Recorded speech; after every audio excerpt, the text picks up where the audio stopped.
Ahmedabad Bavla police station નજીક આવેલ ice cream બનાવતી હોકો કંપનીમાં બવાલ. કંપનીમાં હોદ્દેદારો અને કર્મચારીઓ વચ્ચે બવાલ. બાવળા પોલીસ સ્ટેશન નજીક ધોળકા રોડ ઉપર આવેલી છે હોકો કંપની. કંપનીમાં આઈસ્ક્રીમ બનાવવામાં આવી રહ્યો છે. કંપનીમાં રાખેલ ડોલોમાં જીવાત ઈયળો જેવા મળતા કર્મચારીઓએ તેમાંથી આઈસ્ક્રીમ વગેરે વસ્તુઓ ના બનાવવા માટે અને અમે આવું કામ નહીં કરીએ તેવું કંપનીના જવાબદારોને જણાવ્યું હતું અને વિરોધ કર્યો હતો. ત્યારે કંપનીના જવાબદારોએ કર્મચારીઓની કંપનીમાંથી કાઢી મૂકવાની ધમકી આપી હતી. તો બીજી બાજુ કર્મચારીઓએ જણાવ્યું હતું કે જો તમે અમને કંપનીમાંથી કાઢી મૂકશો તો અમે જે વિડીયો ફોટો ઉતાર્યા છે તે તમારી કંપનીના આઈસ્ક્રીમ બનાવવામાં જેમાં જે જીવાત છે તે વિડીયો વાયરલ કરી દઈશું. જેને લઈ કંપનીના જવાબદારોએ કર્મચારીઓ પર હિચકારો હુમલો કર્યો અને મારામારી કરી હતી. મારામારીમાં 2 કર્મચારીઓને ઈજાઓ તથા હોસ્પિટલ ખસેડાયા. બાવળા પોલીસ ઘટના સ્થળે.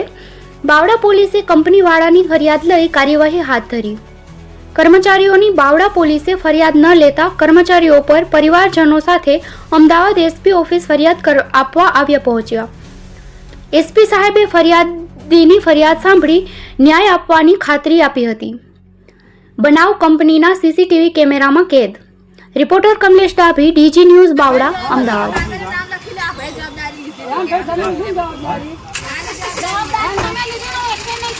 આ બાવળા પોલીસ ઇન્ટરવ્યુ લેવા દેવા નથી, બરાબર. આરોપી તરીકે એમને બેવાડીને લઈ ગયા એવું લાગે છે, બરાબર.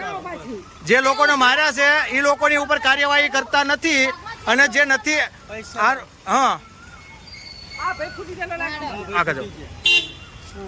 તમારા હાથમાં કે તમારા છોકરા ના ફરવા પોલીસ ગમે તેવું હોય, જો આપણા હાથમાં શું કરવું ને આપણા હાથમાં. મારું નામ સુનીતાબેન અનિલભાઈ ચુનારા છે. શું ઘટના બની છે? આમાં એવું બન્યું છે કે હોકો કંપનીમાં નોકરી કરે છે અને અત્યારે સીઝન પૂરી થતા એ લોકોએ જબરજસ્તી બધાને નોકરીમાં અત્યારે એમનું કામ નથી એટલે એ લોકોને બહાર કાઢી મૂકવા માંગે છે. અને જો એ લોકોએ એમને સામે જવાબ આપવાની પ્રયત્ન કરે તો 100 લોકોએ ભેગા થઈ અને માર્યા. અને પછી છે ને માર્યા પછી એ લોકોએ અહીંયા પોલીસ સ્ટેશનમાં ગાંઠના એચઆરએ અને સુપરવાઇઝરે અહીંયા કેસ મૂકી દીધો અને પોલીસ વાળા અત્યારે અમારું કઈ સાંભળતા નથી. અને એમને આઈસ્ક્રીમ ની કંપનીમાં અંદર ઈયળો હતી. એમને સાચું બોલવા ગયા ત્યાં જતા એમને ઢોર જેમ 100 જણાએ ભેગા થઈને માર્યો. અને મારા દિયર સનીભાઈ અને સાહિલભાઈ, આ એમની વાઈફ છે અને એમનો છોકરો છે, એમને ભેગા થઈને માર્યા અને અત્યારે એમને દવાખાનેથી લાઈન ડાયરેક્ટ ઉપર બેહાડી દીધા છે અને બહાર નહીં નીકળવા દેતા અને પોલીસ વાળા કઈ અમારું સાંભળતા નથી. મારું નામ કલ્પેશભાઈ જસવંતભાઈ વાઘેલા છે અને અમે ધોળકાના રહેવાસી છીએ.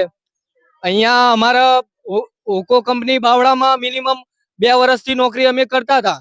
પણ અત્યારે બનાવ કેવો બન્યો કે અમે અંદર કામ કરતા હતા ને આઈસ્ક્રીમમાં, તો અંદર આઈસ્ક્રીમની અંદર ડોલમાંથી અમને ઈયળો જોવા મળી.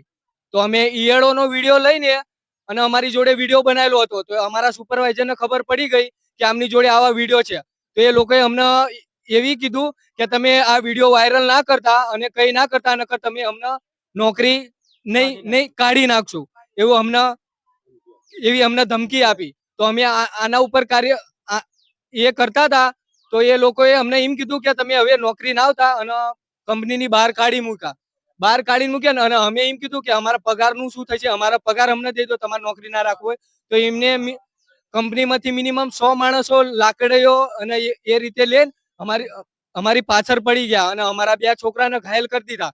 અમારે ટોટલ 18 માણસનું ગ્રુપ છે. 18 જણા અમે અંદર નોકરી કરતા હતા અને 2 છોકરાને ઘાયલ કરી દીધા. અત્યારે બાવળા પોલીસ સ્ટેશનમાં એ છે અને જે 2 છોકરા ઘાયલ છે તેમને પણ બહાર નથી નીકળવા દેતા તેમને.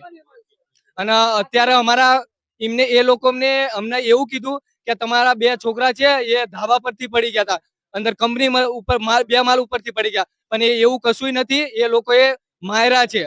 અને અત્યારે તો અમારી કોઈ પોલીસ વાળા સાંભળવા તૈયાર નથી. અત્યારે અમારી પોલીસ તરફથી કોઈ જવાબ આવ્યો નથી. બીજા નંબરમાં સાહેબ એવું કે અત્યારે પોતે અમે એવું કીધું કે મીડિયા સાહેબને અત્યારે હેઠે બોલાયા છે 2 છોકરાને. તો મેં ઉપર સાહેબને વાત કરી કે ગમે તે મીડિયા વાળો ગમે તે હોય છોકરાથી નહીં અટકે, અહીંના બેરે છે. તો મેં તમારી વાત કરી નીચે બોલાવો, સાહેબ બોલાવો, અમે નહીં બોલાવો. ચોખ્ખી ના પાડી દીધી. મીડિયા વાળાને પણ એ વિડીયો નથી લેવા દેતા. એમના જે જખમી છે 2 જણા, એમનો વિડીયો કોઈ લેવા નથી દેતા મીડિયા વાળા. પોલીસ વાળા.